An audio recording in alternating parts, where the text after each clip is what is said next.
Kamaru Usman is the people's pound for pound #1, and also is the best MMA wrestler possibly on the planet right now. Not to mention, this guy has developed a striking game that complements his MMA wrestling perfectly. A piston of a jab, one shot knockout power, an iron chin, and a gas tank that can go for days, and very heavy and super powerful in the clinch. What can this guy not do? This guy has no holes in his game. And who can dethrone this legendary fighter at this point? Can anybody do it? Or will this man retire with that one and only loss on his record and go undefeated in the UFC? What's up, everybody? It's your boy Trippy, and I'm back with another video. I know y'all haven't heard from me in a little bit before the video I released yesterday, but trust me, I am back in the swing of things, and there will be a load of content coming out this week. But let's focus on Kamaru Usman. You guys have been going crazy asking me, hey, who do you think has the best shot of beating Kamaru Usman? Or do you think anybody can beat him? Well, this question is answered in this video, so stay tuned. Can anybody beat Kamaru Usman? Well, let's talk about it. So there's been 3 names tossed around on who can give the champ a run for his money at this point. And I'm going to rank the guys in order on who I think has the best shot of defeating the seemingly unbeatable Kamaru Usman. So I'm gonna go ahead and start with the first guy, Stephen Wonderboy Thompson. He is 3rd on the list. He has the least chance of beating Kamaru Usman. So whoa, I know you guys are thinking like, whoa, dude, you're crazy. How can you think that? Well, I'm gonna just say this. Stephen Wonderboy is a striker with decent wrestling, but we've seen him get out wrestled before. Shocker, right? Well, okay, so I do think this is the top 3 guys who can make it competitive with him. Stephen Thompson can make things competitive with Kamaru Usman. He can. He presents a different striking style Kamaru Usman has never dealt with before, and he's going to have to deal with it if he fights Stephen Wonderboy Thompson. Not to mention, Stephen Wonderboy Thompson in the realms of striking is leaps and bounds beyond Kamaru Usman's striking. Kamaru Usman's striking implements his wrestling very well if he doesn't get out of control and start winding up haymakers and throwing them really slowly like he sometimes does. He does sometimes fight like an inexperienced novice on the feet, but whenever he's toned in and using that jab, it complements his wrestling really well, not to mention the power, right? So Wonderboy is seemingly unhittable until he makes a big mistake, which he always does. When he makes that big mistake, man, he gets caught and he gets put out. Not to mention, Kamaru Usman has dealt with the striker before, like I said, and he knows how to push him up against the cage. And once you're up against the cage, he's going to dive for those legs, and he's going to get those underhooks, and he's either going to control you in the clinch, or he's going to put you on your butt and slam the back of your head into the canvas, and basically begins controlling you on the bottom from there.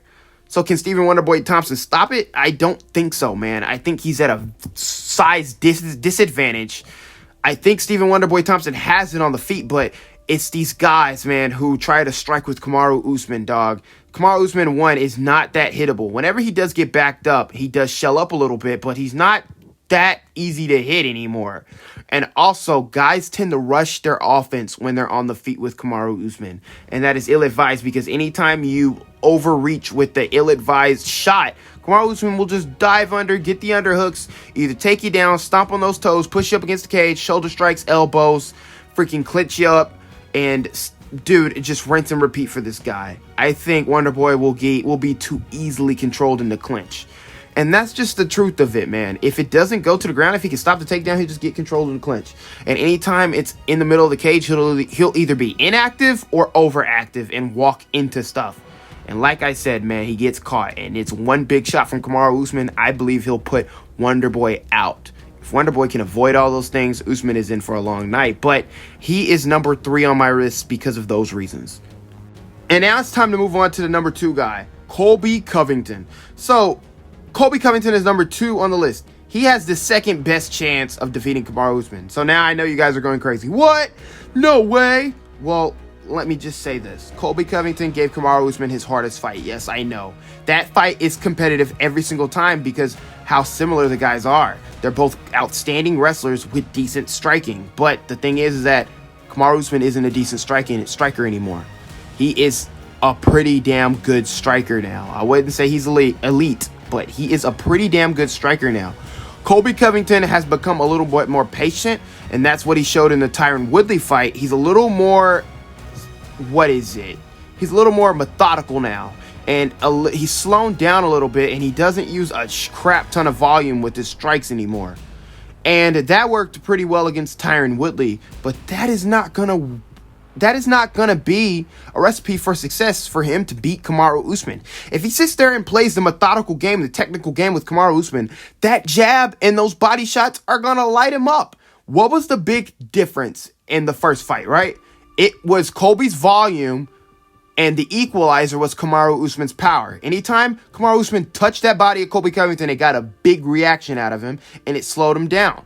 Anytime Colby released that volume and he turned up the volume, he was outstriking Kamaru Usman, and he did outbox Kamaru Usman. I think he did up until he got caught and dropped. And that's just the truth of it. And if Colby Covington comes out any way just slower than that, if he doesn't come out with that same pace, he's not going to give Kamaru Usman a run for his money anymore. Kamaru Usman is going to jab his face off, and he's going to counter Colby Covington with a big right if Colby Covington tries the slow dance with him and he tries to break Kamaru Usman down methodically. If he goes for the wrestling, it just gets canceled out. Maybe he takes Usman down, but it gets canceled out. The kicks will just get caught because Colby isn't that good of a leg kicker. He's a little slow. He's not as fast as like a Jorge Masvidal or a Stephen Thompson, you know. I think his kicks get caught and he just gets taken to the ground and he'll have to get back up. And the engine will be very important in that fight because it's basically whoever gasses out first is going to lose that fight. But I truthfully think the power difference is just going to rear its head again. And I think it'll rear its head earlier the second time. I think Colby Covington, and I'm saying it now, gets knocked out quicker. So call me crazy, but I'm not a believer in Colby Covington's chin. I'm not. I'm not. I don't think Colby Covington can take a big shot from Kamaru Usman and come back. I don't think Colby Covington can take a big shot from any big puncher in the welterweight division. I just don't think that he can. I think that he gets dropped and I think he gets finished. Honestly, that's how I see it. And I think it come earlier this time. And I think the shot will come and I think it'll be set up from that jab that Kamaru Usman has perfected. And I think he sets off a shot perfectly off that jab and stings Colby Covington and puts him down early. Truth be told, I think the body shots will also be a big factor. But Colby can utilize those kicks to make it competitive and mix up his volume striking. But he gets caught again. I think either way it goes, Colby comes in there methodical and quiet, and I think he gets picked apart with that jab and takes a big shot. And if he comes in there with the volume, I think the body shots will rear its head again, and I think he gets caught once again quicker because Kamaru Usman knows how to beat that now. So now, time to move on to our number one guy. And that is Gilbert Burns. Gilbert Burns has the best shot because he has a styles advantage. Kamaru Usman cannot hang out on the ground with Gilbert Burns because he'll be submitted. We saw that in the last fight.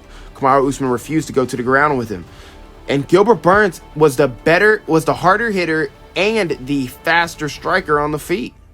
What went wrong for him? He got overzealous and impatient. He rocked Kamaru Usman and tried to finish him right then and there, gassed himself out, and walked into that jab all night long. Not to mention he's a little chinny, and he ultimately got put down for it.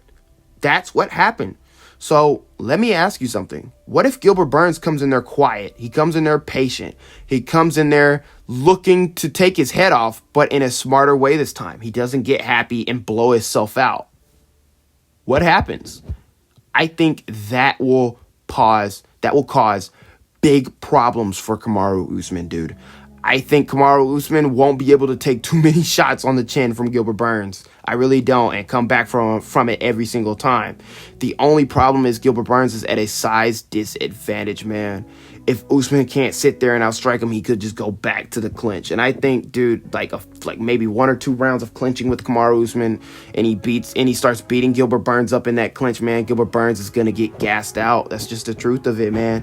If he finds a way to nullify that power and nullify that striking early, it's game over for Burns, man, if he can find a way to gas him out. And that's the sad truth of it. Gilbert Burns has the best shot because of the styles advantage. He can knock Usman out on the feet. He's a more polished striker. And he can submit him if it goes to the ground. That right there basically deletes Kamaru Usman's best chances of winning right there, his best weapons. But Gilbert Burns, like I said, style's disadvantage and the gas tank and the size. It spells just, I think that's too much for him to overcome, honestly. But I think he has the best shot because of those things. But I just don't see it happening only due to the reasons I just named. And that's just the truth of it. So what is my prediction for Kamaru Usman's career? I think that he leaves this game with that one and only loss on his record and he retires as champion. That's just the truth. But we can't end this video without a few honorable mentions. Our first honorable mention, Leon Edwards. Our second honorable mention is Jorge Masvidal. Just kidding. Khamzat Chimaev. And our last one is Vicente Luque. So all those guys also has a decent chance of making things interesting, but I don't think anybody beats this guy. But let me know what you guys think in the comment section below. But if you guys have an opinion that is different from mine, don't be a dick about it. Just keep it cool, keep it collected, and just let me know y'all's opinions down in the comment below in a respectful manner. But it's been your boy Trippy, and I'm out, man.